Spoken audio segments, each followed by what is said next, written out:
Good morning, Little Rock. Welcome to another episode of the Block Talk podcast. I'm Jamie Taylor, and I'm here with another guest named Jamie Ward from Cirricula Concepts.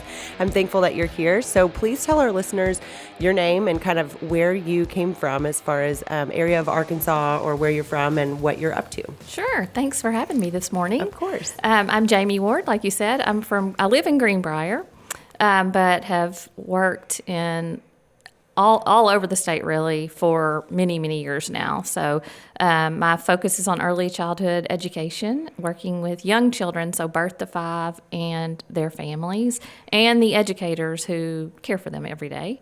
I've been in this line of work, I guess you'd say, this field of work for over 20 years, probably 25 to 26 years now, and have served literally in every role you could think of. So I've been a teacher, a director, I've driven the bus, I've cooked the food, I've worked at the state level. Seen it from every angle. I've seen it from every angle, yes. And now really get to do all the things I'm super passionate about with Cirricula Concepts. So I get to do things around family engagement, health and wellness, language and literacy, brain development, all the things that that are really important to me. And to our field, too. Yeah. Well, and that's I'm a little biased because being currently pregnant and knowing that I'm about to experience what a parent goes through that birth to 5 years, and things are so different now than they were years before. And I know that probably technology and time just changes everything with relation to all this. But now we have a lot more information about what happens with kids based on that first 5 years, right? Yes. So the science on brain development has come a long way in the last 10, 15, 20 years. We know a lot more now about what's happening in the developing brain from really prenatal. Is really when it starts. Yes. Right now. Notice I'm not drinking coffee. I see that. Yeah. That's good. You need to be hydrated. That's good. But we know the first 3 years of life are the most important when it comes to brain development. That's when the foundation's being laid. It's just like laying the foundation of a house or building a house, right? That foundation happens those first 3 years, and then all the pathways to language and literacy and all those things are starting to play out, and then it just grows over time, right? Isn't it true that you can learn so much more in the first 3 years than you can learn like piled up for the next 20 or some sort of crazy statistic like that? Well, there's certainly windows of opportunity. So, I mean, learning can happen anytime, right? I mean, we still learn new things every day. Yeah. But there are points in our life when those windows of opportunity are open and it's sort of prime time for learning new things. So language development, really, the pathways for language development are laid those first 3 years of life. And that's why we want parents to be, and caregivers to be singing and talking and reading and doing all those things. You don't want me singing, those first, but the rest of it, yeah. Right? Yeah. Maybe. Yeah. I don't know. They don't care, though, right? Your baby doesn't care. Yeah, that's the beautiful thing. Maybe. I actually called a friend on the way here, was laughing about how I was like singing this morning to the baby, and the cat got up out of the bedroom and ran out the door. And I was that's not a good sign. This is not a good sign. No, but that's okay. No. But it's good because so that's the right thing to do. You're reading to them. You're trying to absolutely talk to them, even though you're not really sure what they're doing in there. Yeah. That you want them to hear as many words as they can hear during those first 3 years up to age 5, whatever it is, right? By the time they get to kindergarten, they should have heard thousands of words up to that point. And I should say they should have heard them and experienced them through interaction with other people. Right. So passive learning through a screen is not the same. That was one of my major questions for you too, isn't there like what's the rule on that? I mean, if you're talking about putting a kid in front of a screen, talking about what you're trying to develop in them in that first 3 years, is screen time a bad thing? Or is there limited screen time for certain ages? Or yeah, so really you should not put a screen in front of a child before they're 2. That's just that we just know how the brain works, and the brain works. We say baby plus 1, right? Everything the baby learns in those first 2 years, there has to be a safe, nurturing caregiver experiencing that, providing that, language and learning. It just does not happen passively. Right. So if you if you do use screens, because we know, hey, it's a part of the day's world, right? Right. But the only way I would recommend using it is if it's used interactively with an Right. adult. So maybe you're FaceTiming Yeah. a family member who's across the country or whatever, using it that way Right. would be fine. But other than that, I would Yeah. stay away from it. Now, I also know families are busy, and sometimes they're like, just for this 10 minutes. Yeah. Like, I have to have 10 minutes to go get something done. Yep. Is that going to be a huge detriment? Maybe not. Right, but it shouldn't be their full-time Right. communication. Well, and then that's the thing. So how do you guys figure all of this out? I mean, tell me about Cirricula Concepts and how it's built to where you take this information and you facilitate the growth of families through educators and through the families themselves. I mean, how would this work if I reach out to you and I say, Jamie, I'm about to have a baby. I'm not really sure what to do. I don't know what childcare center to put them in. I don't know what to do with the screen time. All those things, nutrition. I mean, how does that all work? So there's a lot of really good resources in Arkansas. Arkansas is actually known nationally for our work in pre-K, so 3 to 5. So many years ago, the state obligated millions of dollars for a state-funded pre-K program. So there's about 22-ish, maybe, don't quote me on that, 1,000 children. It's between 20 and 24,000 children, I'd say, across the state, 3 to 4 years old, receiving pre-K services in That's school awesome. districts, in private programs, whatever it might be, at no cost to the family. And That's that's nice. of course based on income levels and other things. So we're doing really well in pre-K. Infants and toddlers, the infant and toddler care is where we have a lot of work to do on what we're providing. So I'm sorry, I just totally blanked on your question, so I'm coming back to it. Yeah, no. So what we do is we work, Cirricula Concepts, me and my staff work with childcare providers, mostly childcare providers, to engage families. So we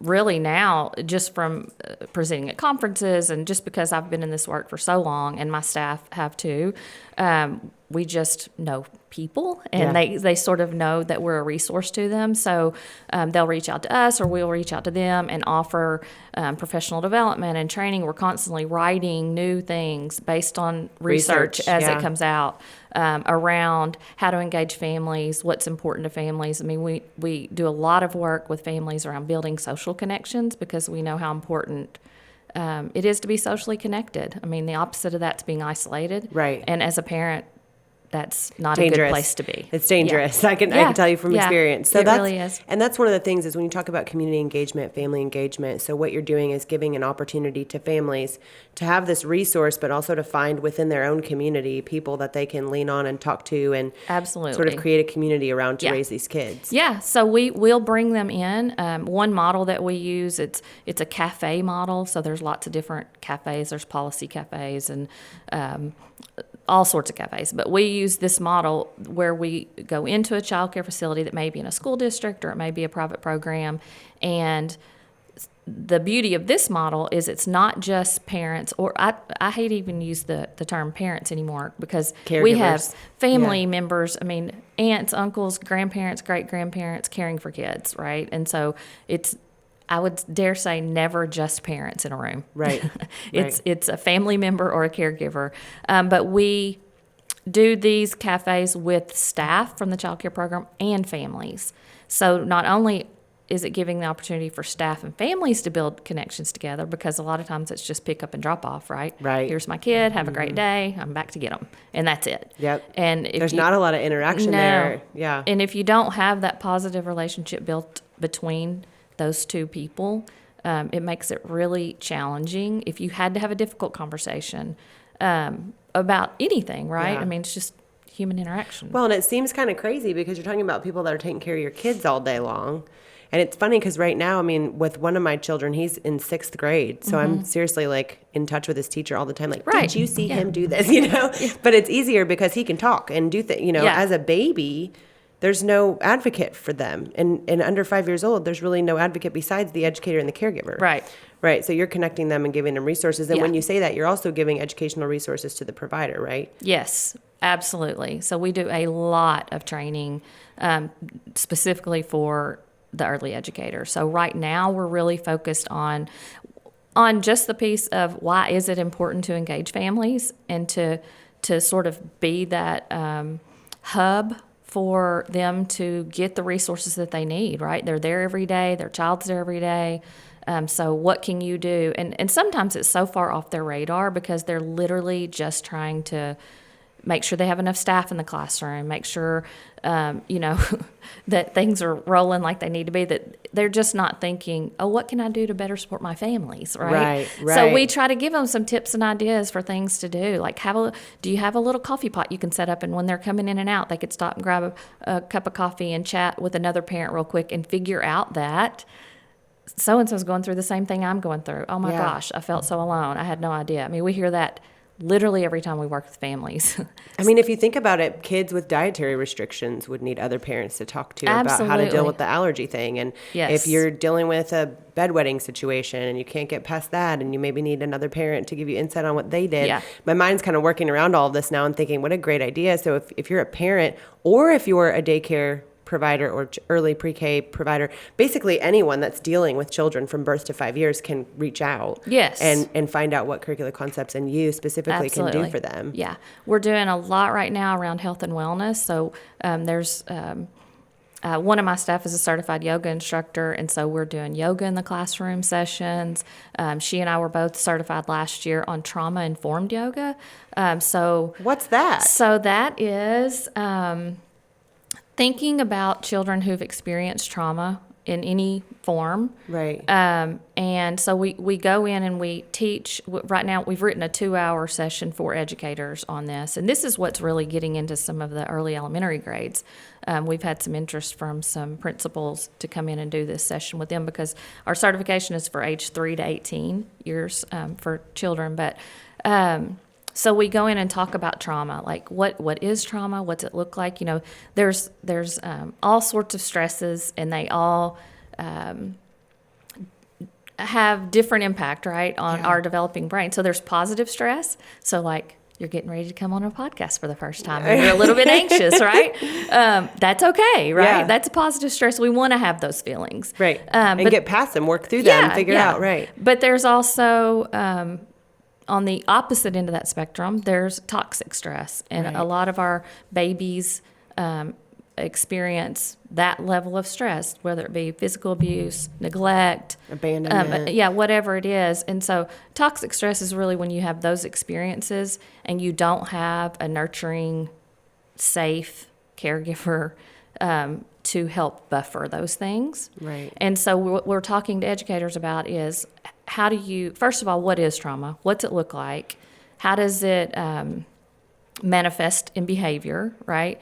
And then what are some strategies you can use to work with those kiddos? So we talk about mindfulness and breathing strategies, simple yoga poses and things like that. And what we know is those are good for any child. Yeah. Right. And especially when you're forming, like you're talking about, this is during the most formative years. And I think that people sometimes experience trauma at an age or a level that you can't wrap your head around that, especially when you're 2 or 3 years old.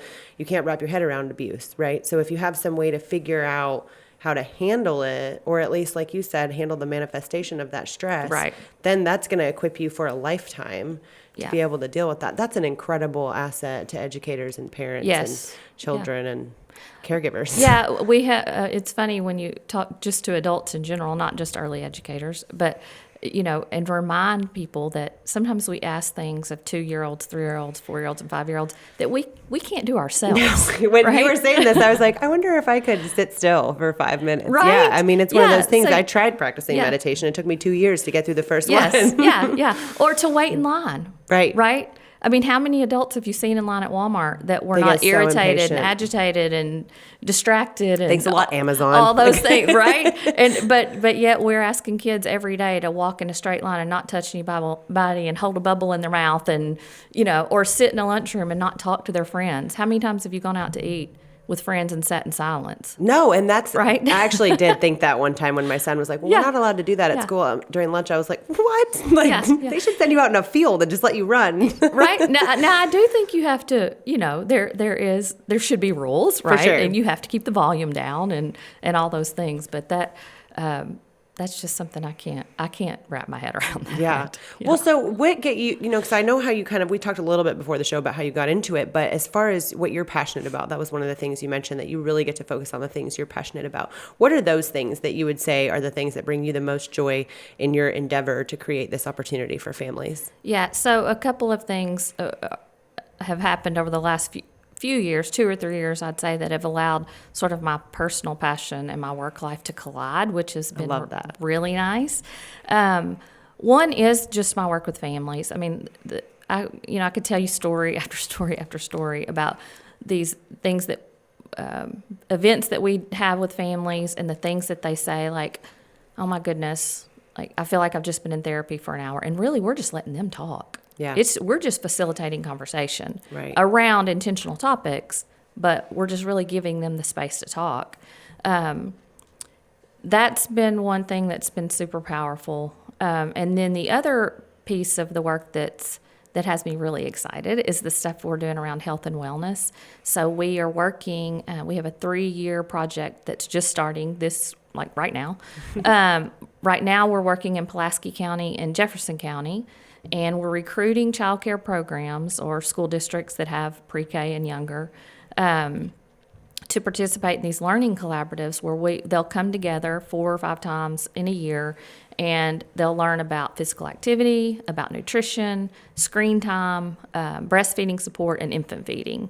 And then in between each of those sessions, they're going to get technical assistance. So one of my staff are going to go out to their facility, think about their practice and policy that they have now in each of those content areas, and then develop an action plan for making things better. Yeah, right? Move it to the next level. Find another way to. Yeah, a different way to do it. So we did a similar project a couple of years ago in Faulkner County and Mississippi County, and the changes that were made in those programs, I mean, some of the things you're like, what? They weren't already doing that? Yeah. No, they weren't. I mean, it's just because we do what we know, right? Until we learn something better. Well, and you mentioned when you come in and talk about even having a coffee pot and people to meet, like what you mentioned about people dropping kids off and picking them up, that's essentially what happens at a lot of schools and a lot of early pre-K, all of that. That's what you're doing. You're dropping off, picking up as part of your day. Yes. And then you talk about facilitating conversations where people actually get to sit down and say the things they're thinking about. Well, of course that's going to be life-changing. Yes. Because they're just dropping off and picking up, and they never get to tell you when they get the kid home, this is what happened. Yes. And as a result of their experience in the program, when it changes, I'm sure they then go home and have a better positive family experience. Absolutely. And Yeah. So I had at a program in,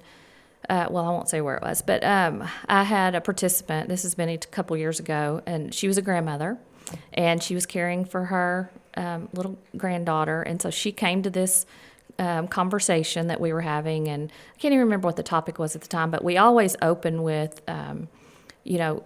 a real simple introduction, like we're just trying to break down the walls, right? So we don't say like, what are your main goals in life? Yeah. Or anything like it's literally like, I hope you brought a checklist. Yeah, it's like, tell us your name and your favorite thing to do, or just something super simple. So we do that, and then we move into a little partner activity, again, just trying to break down the walls a little bit. So this particular activity, they were given a blank piece of paper, markers, whatever, and we just said, draw something that reflects a feeling that you've had over the last 2 weeks. Can be positive, can be negative, can be whatever you want.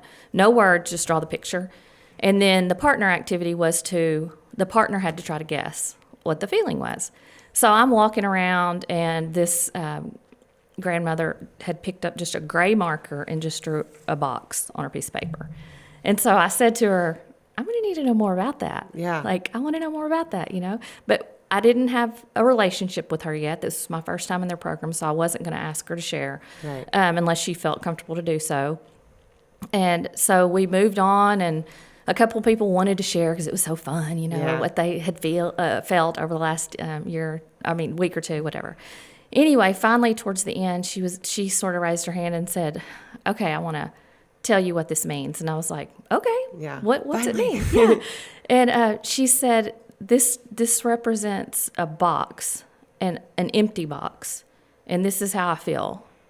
I feel so empty and so alone, and I don't know what I'm doing. And I mean, just kept on and Lost. on and on. And she was like, just being here tonight, surrounded by other people who are experiencing the same things that I'm experiencing, which are really everyday things. I mean, Yeah. it was nothing abnormal, but when you feel isolated and you're not socially connected, that completely overwhelms you and then has an impact on your child, right? And You can't pour from an empty cup. Right.